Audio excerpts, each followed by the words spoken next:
ನಮಸ್ತೆ ಸ್ನೇಹಿತರೆ, welcome back to ಸಮೃದ್ಧಿ ಜೀವನ ಚಾನಲ್.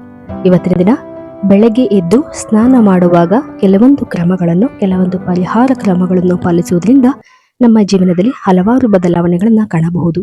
ಸ್ನಾನವೆಂದರೆ ಕೇವಲ ದೇಹ ಶುದ್ಧಿಯಲ್ಲ, ಇದು ಒಂದು ಕ್ರಮ, ಒಂದು ಪದ್ಧತಿ ಹಾಗೂ ಒಂದು ನಿಯಮ. ಅದನ್ನು ತಿಳಿದು ಮಾಡಿದರೆ ನಮ್ಮ ಜೀವನದಲ್ಲಿ ಹಲವಾರು ಕಷ್ಟಗಳಿಂದ ನಾವು ಪಾರಾಗಬಹುದು.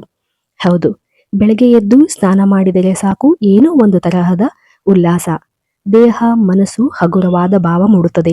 ಹೌದು, ಸ್ನಾನ ಮಾಡಿದಾಗ ಮನಸ್ಸಿಗೆ ಚೈತನ್ಯ, ದೇಹಕ್ಕೆ ನವ ಉಲ್ಲಾಸ ಬರುತ್ತದೆ. ಹೌದು ಸ್ನೇಹಿತರೆ, ನೀರಿನಲ್ಲಿ ಒಂದು ಶಕ್ತಿ ಇದೆ. ಇದು ಕೇವಲ ದೇಹ ಶುದ್ಧಿಗೆ ಸೀಮಿತವಲ್ಲ, ಮನಸ್ಸಿನ ಆರವನ್ನು ಶುದ್ಧಿಯಾಗಿಸಿ ಅದೃಷ್ಟದ ಬಾಗಿಲನ್ನು ತೆರೆಯುತ್ತದೆ. ಹೌದು ಸ್ನೇಹಿತರೆ, ಇವತ್ತಿನ ದಿನ ಸ್ನಾನದ ವೇಳೆ ಕೆಲವೊಂದು ವಸ್ತುಗಳನ್ನು ಬೆರೆಸಿ ಮಾಡುವುದರಿಂದ ಸಿಗುವಂತಹ ಲಾಭಗಳ ಬಗ್ಗೆ ಸಂಪೂರ್ಣ ಮಾಹಿತಿಯನ್ನ ತಿಳಿಯೋಣ. ಹಿಂದಿನ ಕಾಲದಲ್ಲಿ ರಾಜರು ಋಷಿಗಳು ಸ್ನಾನವನ್ನು ಒಂದು ಶಕ್ತಿಯಾಗಿ ಹಾಗೂ ಬಹುಮುಖ್ಯ ಆಚರಣೆಯಂತೆ ನೋಡುತ್ತಿದ್ದರು. ಬೆಳಗಿನ ಸಮಯದಲ್ಲಿ ಮಾಡುವ ಸ್ನಾನ ಶರೀರದ, ಮನಸ್ಸಿನ ಮತ್ತು ಆತ್ಮದ ಶುದ್ಧಿಗೆ ಮಾರ್ಗವಾಗಿತ್ತು. ಹೌದು, ಹಾಗೂ ವೈದ್ಯಕೀಯ ಗ್ರಂಥಗಳಲ್ಲಿ ಔಷಧೀಯ ಸ್ನಾನದ ಮಹತ್ವವನ್ನು ತಿಳಿಸಲಾಗಿದೆ. ಇದರಿಂದ ಜಾತಕದ ದೋಷಗಳು ನಿವಾರಣೆಯಾಗಿ ಯಾವುದೇ ಗ್ರಹಗಳ ದೋಷದಿಂದ ಉಂಟಾಗುವಂತಹ ಅಶುಭ ಪರಿಣಾಮಗಳನ್ನು ತೆಗೆಯಬಹುದು. ಹೌದು, ಹಾಗಾದರೆ ನಿಮ್ಮ ಬಯಕೆ ಈಡೇರಿಕೆಗೆ ಮತ್ತು ಯಶಸ್ಸಿನ ದಾರಿ ಹಿಡಿಯಲು ಅನುಕೂಲವಾಗುವಂತಹ ಸ್ನಾನದ ಪರಿಹಾರದ ಬಗ್ಗೆ ತಿಳಿಯೋಣ. ಮೊದಲನೆಯದಾಗಿ ಯಾವೆಲ್ಲ ವಸ್ತುಗಳನ್ನು ನಾವು ಸ್ನಾನದ ನೀರಿಗೆ ಬೆರೆಸಬೇಕು ಎಂಬುದರ ಬಗ್ಗೆ ತಿಳಿಯುತ್ತಾ ಹೋಗೋಣ. ಅದರಲ್ಲಿ ಆರೋಗ್ಯಕ್ಕಾಗಿ ಯಶಸ್ಸು ಮತ್ತು ಕೆಲಸವನ್ನು ಹುಡುಕ್ತಾ ಇದ್ರೆ ಸ್ನಾನದ ನೀರಿಗೆ ಅರಿಶಿಣ, ಏಲಕ್ಕಿ ನೀರು ಅಂದರೆ 2 ಏಲಕ್ಕಿಯನ್ನು ಹಾಕಿ ಕುದಿಸಿ ಆ ಒಂದು ಕುದಿಸಿರುವಂತಹ ನೀರನ್ನು ಆ ಒಂದು ಸ್ನಾನದ ನೀರಿಗೆ ಬೆರೆಸಬೇಕು. ಅದರ ಜೊತೆ ಗಂಧದ ಪುಡಿಯನ್ನು ಕೂಡ ಬೆರೆಸಿ ಅಥವಾ ಗಂಧದ ಎಣ್ಣೆಯನ್ನು ಕೂಡ ಬೆರೆಸಿ ಸ್ನಾನ ಮಾಡಬೇಕು.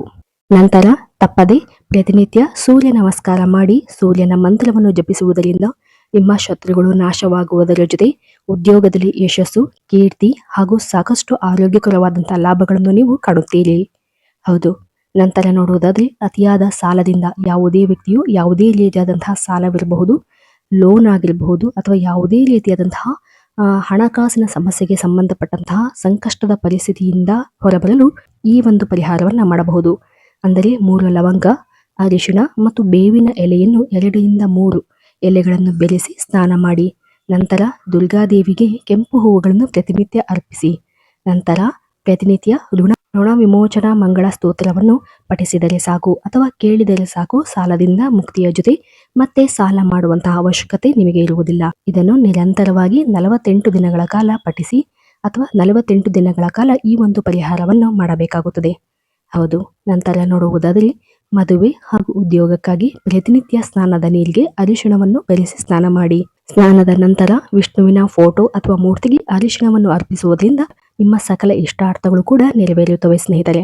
ಹೌದು, ನಂತರ ನೋಡುವುದಾದ್ರೆ ಸಕ್ಸಸ್, ಸಂಪತ್ತನ್ನು ಪಡೆಯಲು ಅಥವಾ ಯಾವುದೇ ರೀತಿಯಾದಂತಹ ನಿಮ್ಮ ಇಷ್ಟಗಳು ಅಂದರೆ ಮನೆ ಕೊಳ್ಳುವುದು ಅಥವಾ ಆಸ್ತಿ ಖರೀದಿ ಮಾಡಬೇಕು ಎಂಬ ಬಯಕೆ ಇದ್ರೆ, ಶೀಘ್ರವಾಗಿ ಉನ್ನತಿ ಕಾಣಬೇಕು ಎಂಬ ಒಂದು ಇಚ್ಛೆ ಇದ್ರೆ, ಇದಕ್ಕಾಗಿ ನೀವು ಸ್ನಾನದ ನೀರಿಗೆ ರೋಸ್ ವಾಟರ್, ರಾಕ್ ಸಾಲ್ಟ್ ಅಂದರೆ ದಪ್ಪ ಉಪ್ಪನ್ನು ಬಳಸಿ ನೀವು ಸ್ನಾನ ಮಾಡಬಹುದು. ಇದು ನಿಮ್ಮ ನೆಗೆಟಿವಿಟಿಯನ್ನು ಅಂದರೆ ನಿಮ್ಮ ದೇಹವನ್ನು ಶುದ್ಧಿಗೊಳಿಸಿ ನಿಮ್ಮ ಆತ್ಮವನ್ನು ಶುದ್ಧಿಗೊಳಿಸುತ್ತದೆ. ನಿಮ್ಮ ಸುತ್ತಲಿರ್ತಕ್ಕಂತಹ ನಕಾರಾತ್ಮಕತೆಯನ್ನು ತೆಗೆಯುತ್ತದೆ. ಅಷ್ಟೇ ಅಲ್ಲದೆ ಈ ಒಂದು ಸ್ನಾನದ ನಂತರ ನಿಮ್ಮ ಎಡಗೈನ ಹೆಬ್ಬೆರಳಿನ ಕೆಳಗಡೆ ರೋಸ್ ಇತರ್ ಅಥವಾ ಸುಗಂಧ ಭರಿತ ತೈಲವನ್ನು ಪ್ರತಿನಿತ್ಯ ಕೈಗೆ ಹಚ್ಚಿಕೊಳ್ಳಬೇಕು. ಇದರಿಂದ ನೆಮ್ಮದಿಯು ದೊರೆಯುವುದರ ಜೊತೆಗೆ ನೀವು ಯಾವುದೇ ರೀತಿಯಾದಂತಹ ಹಣಕಾಸಿನ ಸಮಸ್ಯೆ ಇದ್ರೆ ಆ ಎಲ್ಲ ಸಮಸ್ಯೆಗಳು ದೂರವಾಗಿ ನಿಮ್ಮ ಜೀವನದಲ್ಲಿ ನೀವು ಉನ್ನತಿಯನ್ನ ಕಾಣಬಹುದು. ಹೌದು, ನಂತರ ಯಾವುದೇ ರೀತಿಯಾದಂತಹ ಮನಃಶಾಂತಿ ಇಲ್ಲದೆ ಇರುವುದು ಅಥವಾ ಮಾನಸಿಕ ನೆಮ್ಮದಿಗಾಗಿ ನೀವು ಈ ಒಂದು ಪರಿಹಾರವನ್ನು ಮಾಡಬಹುದು. ಅಂದರೆ ಸ್ನಾನದ ನೀರಿಗೆ ಪ್ರತಿನಿತ್ಯ ಹಾಲನ್ನು ಬೆರೆಸಿ ಸ್ನಾನ ಮಾಡುವುದರಿಂದ ಮಾನಸಿಕ ಶಾಂತಿ, ನೆಮ್ಮದಿ ದೊರೆಯುವುದು. ಹೌದು, ನಂತರ ನೋಡುವುದಾದರೆ ಯಾವುದೇ ರೀತಿಯಾದಂತಹ ದೋಷ ನಿವಾರಣೆವಿದ್ದರೆ ಅಂದರೆ ಗ್ರಹ ದೋಷ ನಿವಾರಣೆ ಅಥವಾ ಯಾವುದೇ ರೀತಿಯಾದಂತಹ ಕಷ್ಟಗಳು ಇದ್ದರೆ ಆ ಎಲ್ಲ ಸಮಸ್ಯೆಗಳಿಗೆ ಈ ಒಂದು ಪರಿಹಾರ ಮಾಡಬಹುದು. ಅಂದರೆ ನೀವು ಸ್ನಾನ ಮಾಡುವಂತಹ ನೀರಿಗೆ ಪವಿತ್ರ ಗಂಗಾ ಜಲವನ್ನು ಬೆರೆಸಿ ಹಾಗೂ ತುಳಸಿ ಎಲೆಗಳನ್ನು ಬೆರೆಸಿ ಸ್ನಾನ ಮಾಡುವುದು. ಇದನ್ನು ಸಾಧ್ಯವಾದರೆ ಪ್ರತಿದಿನ ಅಥವಾ ಹುಣ್ಣಿಮೆ ಅಮಾವಾಸ್ಯೆಗೆ ಈ ರೀತಿಯಾಗಿ ಬೆರೆಸಿ ಸ್ನಾನ ಮಾಡೋದ್ರಿಂದ ಹಲವಾರು ರೀತಿಯ ಲಾಭಗಳನ್ನು ನೀವು ಕಾಣಬಹುದಾಗಿದೆ ಸ್ನೇಹಿತರೆ. ಪ್ರತಿನಿತ್ಯ ಸಾಧ್ಯವಾದರೆ ಸ್ನಾನದ ಸಮಯದಲ್ಲಿ ಸ್ನಾನ ಮಾಡುವಾಗ ಹೇಳುವಂತಹ ಮಂತ್ರಗಳನ್ನು ಜಪಿಸಿ ಸ್ನಾನ ಮಾಡೋದ್ರಿಂದ ಹೆಚ್ಚಿನದಾಗಿ ಶೀಘ್ರವಾಗಿ ನೀವು ಉತ್ತಮವಾದಂತಹ ಲಾಭಗಳನ್ನು ಕಾಣಬಹುದು. ಹಾಗೂ ಇವತ್ತಿನ ದಿನ ಹೇಳಿರುವಂತಹ ಈ ಒಂದು ಸ್ನಾನದ ತಂತ್ರ ಅಥವಾ ಉಪಾಯಗಳು ನಿಮ್ಮ ಜೀವನದಲ್ಲಿ ಧನ ಶಕ್ತಿಯನ್ನು ಹಾಗೂ ಒಂದು ಆರೋಗ್ಯಕರವಾದಂತಹ ಶಕ್ತಿಯನ್ನು ಹಾಗೂ ಶಾಂತಿಯನ್ನು ತರಲಿ ಅನ್ನೋದು ನಮ್ಮ ಆಶಯ. ಹೌದು, ಇವತ್ತಿನ ದಿನ ಹೇಳುವಂತಹ ಈ ಒಂದು ಸರಳ ಪುಟ್ಟ ಮಾಹಿತಿಗಳು ತಮ್ಮೆಲ್ಲರೂ ಇಷ್ಟವಾಗಿದ್ದರೆ ದಯವಿಟ್ಟು ನಮ್ಮ ಚಾನಲನ್ನು ಸಬ್ಸ್ಕ್ರೈಬ್ ಮಾಡಿ ಮತ್ತು ಈ ಒಂದು ವಿಡಿಯೋಗೆ ಲೈಕ್ ಮಾಡಿ, ಶೇರ್ ಮಾಡೋದನ್ನು ಖಂಡಿತ ಮರೆಯಬೇಡಿ. ಧನ್ಯವಾದಗಳು.